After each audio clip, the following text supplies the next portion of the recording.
Assalamualaikum warahmatullahi wabarakatuh. Perkenalkan, nama saya Herald Fiansa. Saya dari kelas CNM Manajemen dengan NPM 1012017. Perkenalkan, saya Nurul Isra Ismail dengan NPM 101200161. Perkenalkan, nama saya Rizwan Mauludin Rahmatillah. Saya dari kelas C6 Manajemen dengan nomor pokok mahasiswa 101200144. Perkenalkan, saya Bunga Sri Fadila dengan nomor pokok mahasiswa 101200180. Perkenalkan, nama saya Hani Putri Handayani, NPM 101200146. Mengenai definisi manajemen keuangan. Keuangan didefinisikan oleh Kamus Webster sebagai sistem yang mencakup sirkulasi uang, persetujuan kredit, keputusan investasi, dan provinsi atas value fasilitas perbankan. Keuangan memiliki banyak aspek sehingga sulit untuk memberikan satu definisi saja. Keuangan yang diajarkan di universitas atau perguruan tinggi pada umumnya dibagi menjadi 3 area, yaitu 1. Manajemen keuangan, 2. Pasar modal, dan yang ketiga adalah investasi.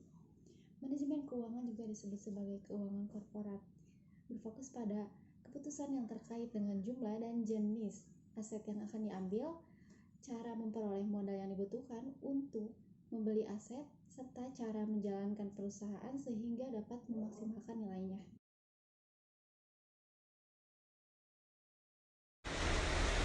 Nah, yang selanjutnya ialah tujuan utama dari manajemen keuangan. Tujuan utama dari manajemen keuangan ini adalah memberikan arahan kepada organisasinya untuk memaksimalkan sumber daya yang ada secara efisien demi teraihnya tujuan dari organisasi tersebut atau perusahaan tersebut. Keuangan adalah yang melaporkan aset, liabilitas, dan ekuitas perusahaan pada saat tertentu untuk memudahkan analisis dalam memprediksi arus kas di masa mendatang.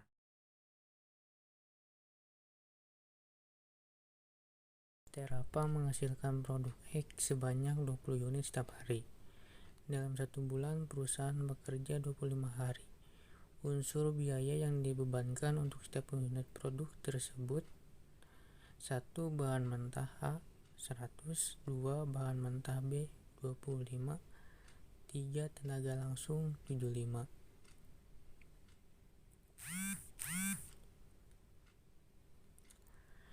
Biaya administrasi setiap bulan 12.500. Gaji pimpinan perusahaan setiap bulan 25.000. Bahan mentah A dibeli dengan uang muka 5 hari sebelum bahan tersebut diserahkan. Waktu yang diperlukan untuk membuat barang 3 hari. Barang masih harus disimpan 2 hari sebelum dijual. Penjualan produksi dilakukan dengan kredit syarat 5 hari sesudah barang diambil. Perusahaan menginginkan persediaan kas untuk berjaga-jaga 25.000. Dari data tersebut diminta: hitung lamanya terikatnya dana pada bahan baku A. Hitung lamanya terikatnya dana pada bahan baku B, tenaga kerja, biaya administrasi, dan gaji. C. Hitungnya besarnya kebutuhan modal kerja. Penyelesaian: lamanya terikatnya dana pada bahan baku A, Forsekot 5 hari, proses produksi 3 hari, barang jadi 2 hari, piutang dagang 5 hari, ditambah 15 hari. Lamanya terikatnya dana pada bahan baku B, tenaga kerja, biaya administrasi, dan gaji. Proses produksi 3 hari, barang jadi 2 hari, piutang dagang 5 hari, ditambah 10 hari.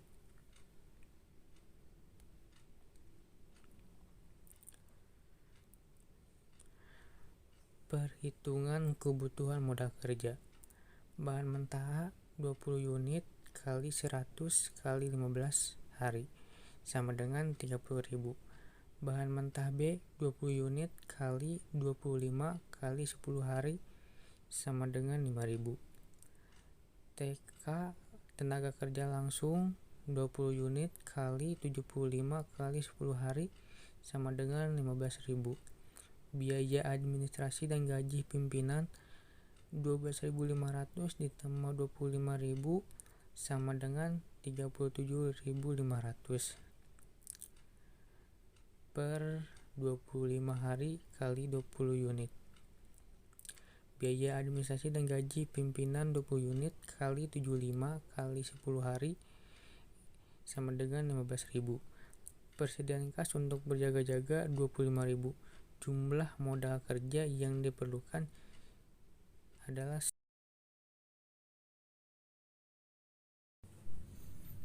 pengertian dari debt to asset ratio adalah rasio yang mengukur seberapa besar aset perusahaan dapat menanggung hutang yang dimiliki korporasi tersebut. Apabila hasil dari debt to asset ratio tinggi, maka semakin tinggi risiko perusahaan dalam melunasi kewajibannya. Nah, untuk contohnya, PT KLM diketahui memiliki total aset sebesar 5 miliar rupiah, sementara total kewajibannya mencapai 4 miliar rupiah, yang terdiri dari hutang bank dan hutang dagang. Dari data ini bisa diketahui besaran debt to asset ratio sebagai berikut: 4 miliar dibagi 5 miliar dikali 100% sama dengan 0,8 kali 100% sama dengan 80%. Kesimpulannya, artinya kebanyakan aset dalam PT KLM dibiayai oleh hutang. Tingginya DER juga kurang baik bagi PT KLM, sehingga penting melakukan efisiensi serta menyediakan aset likuid untuk mengangsur hutang yang dimilikinya.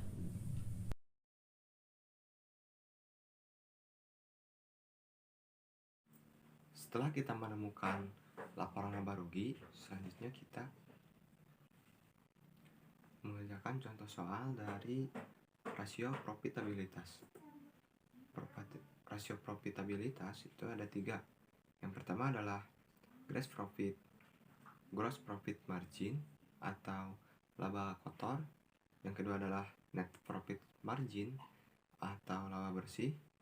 Dan yang ketiga sekaligus yang terakhir adalah return of investment atau laba atas investasi. Untuk gross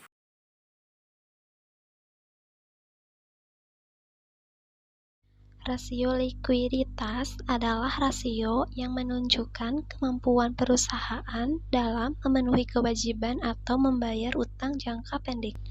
Rasio inilah yang dapat digunakan untuk mengukur seberapa likuidnya suatu perusahaan. Jika perusahaan mampu memenuhi kewajibannya, berarti perusahaan tersebut likuid. Sedangkan jika perusahaan tidak mampu memenuhi kewajibannya, berarti perusahaan tersebut illiquid. Rasio likuiditas. Rasio ini memberikan gambaran kemampuan untuk membayar hutang yang jatuh tempo. Ada rasio lancar dan rasio cepat, yaitu rasio lancar, aset lancar, dibagi liabilitas lancar. Contohnya, suatu perusahaan memiliki aktiva lancar sebesar 10 juta dan kewajiban lancar sebesar 5 juta. Jadi, current rasio perusahaan adalah 10 juta dibagi 5 juta, sama dengan 2,0. Selanjutnya, rasio cepat atau ACTES.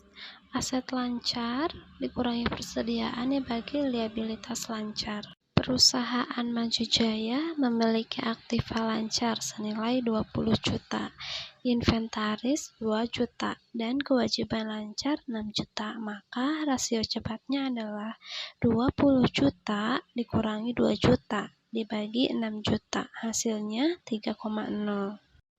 Hasil penghitungan quick ratio jika lebih dari 1,0 maka menunjukkan kemampuan perusahaan yang baik dalam memenuhi kewajibannya. Namun jika ketika menghitung rasio nilainya di atas 3,0 kali, maka bukan berarti keadaan likuiditas perusahaan sedang baik. Boleh jadi kas perusahaan jumlahnya besar karena tidak dialokasikan kemanapun sehingga tidak produktif.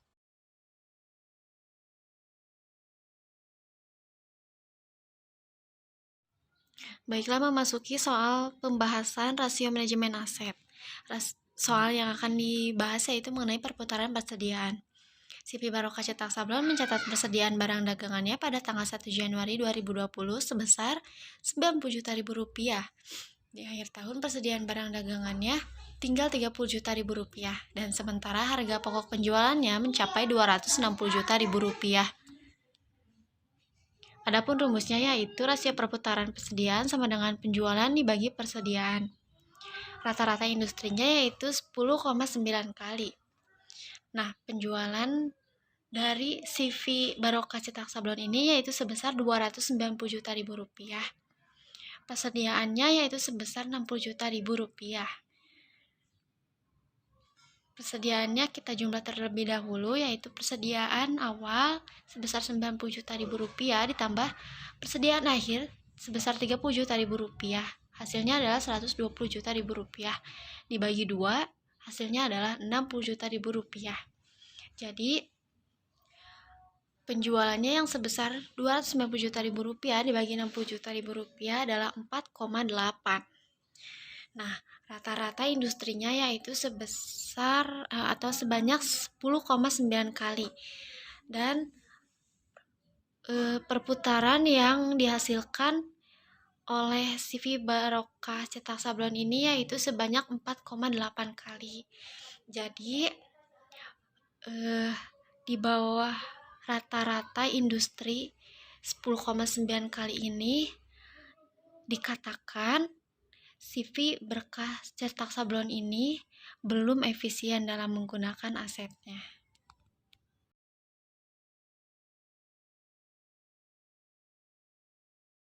Nah, di sini kita akan menghitung rasio manajemen keuangan, yaitu total utang terhadap total modal.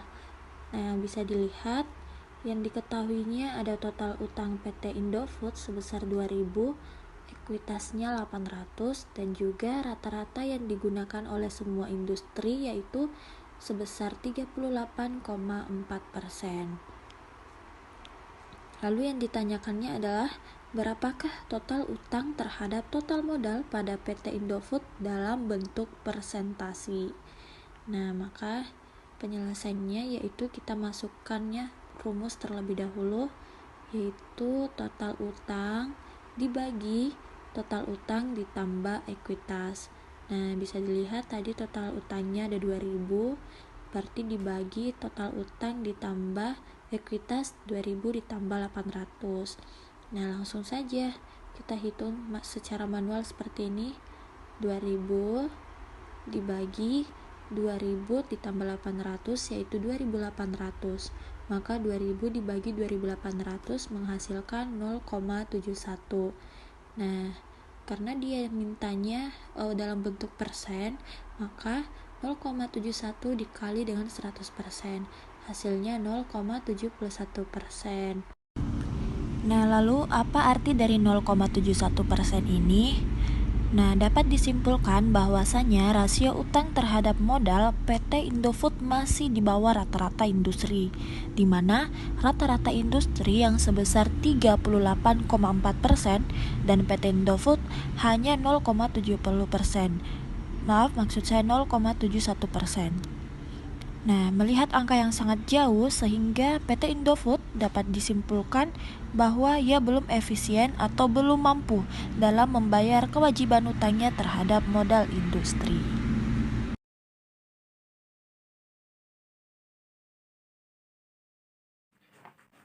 Gross profit margin. Rumusnya adalah penjualan dikurangi harga pokok penjualan dibagi penjualan. Bisa kita lihat dari laporan laba rugi, penjualannya adalah 600.000 dikurangi 511.000. Kalau dipresentasikan tinggal kali 100 dibagi 600, jumlahnya adalah 0,14 atau jika dipresentasikan adalah 14%. Jadi gross profit margin 14% berarti bahwa setiap Rp1 penjualan mampu menghasilkan laba kotor sebesar Rp0,14.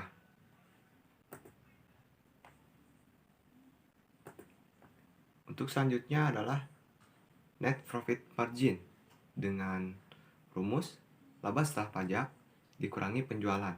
Kita lihat lagi ke laporan laba rugi. Laba setelah pajak adalah 24.000 dan penjualannya adalah 600.000. Dan apabila dijumlahkan hasilnya menjadi 4%. Dapat disimpulkan net profit margin mengalami pengurangan. Berarti biaya meningkat lebih besar dari peningkatan penjualan.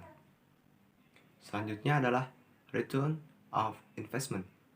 Dengan rumus laba setelah pajak dibagi total aktiva. Laba setelah pajaknya adalah 24.000 dibagi total aktiva, nilainya adalah 408.400.000. Apabila dijumlahkan menjadi 5%. Berarti return on investment sebesar 5%, bahwa dengan menggunakan Rp1.000, aktiva akan menghasilkan laba bersih setelah pajak sebesar Rp0,05.